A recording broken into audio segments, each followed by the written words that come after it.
has never had a fete before, and it seemed a good idea to the organisers to open it with Tim being buried alive in a local raheen or fairy fort. The trouble was, who was going to dig the grave? Well, certainly not the men of Monamolin themselves. Turn one sod of that fort, they said, and you'll never have a day's luck. There's not a man in the village would dare to touch it. I'm a poor man, and I want money the worst way. And I'll tell you the truth, if you give me £1,000 tomorrow morning, I wouldn't dig a spit with a spade in it. Well, what about the fairy field now, where they've changed it to? The fairy field and the raheen is all the same to me. I wouldn't meddle with it. And God between us and all harm, I don't want to see anyone around here meddling with it. With that enchanted place. Peter Bryan isn't alone in his fear of the power of the wee people. So Tim Hayes faced a dilemma.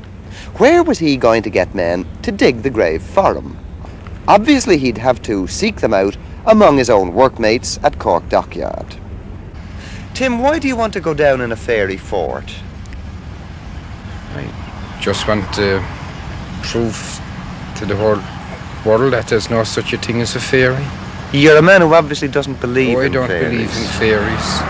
Although I've been warned by several people not to go down, even to go near the fairy fort. In fact, I had a letter from a widow from Douglas in Cork last night, and she said she saw a fairy 30 years ago, and she hadn't an hour's luck since. I think that's only all pishog. You're not going to take any notice of it anyway? No, I'm not going to take any notices of it. But you see, there are a lot of people like that widow woman you were talking about who do honestly believe in this, isn't that so? Oh, definitely. In fact, my mother believed in it, and my uncles, and all down outside Middleton there's a few fairy forts, and they wouldn't even go up around it. Well, you know, of course, that in Wexford they've had difficulty in finding anybody to dig the grave for you. That's right. I have two chaps from Cobh here. And obviously, like yourself, they don't believe in it. Oh, they don't believe in it. In fact, a few of the dockyard workers here said they'd dig it for me.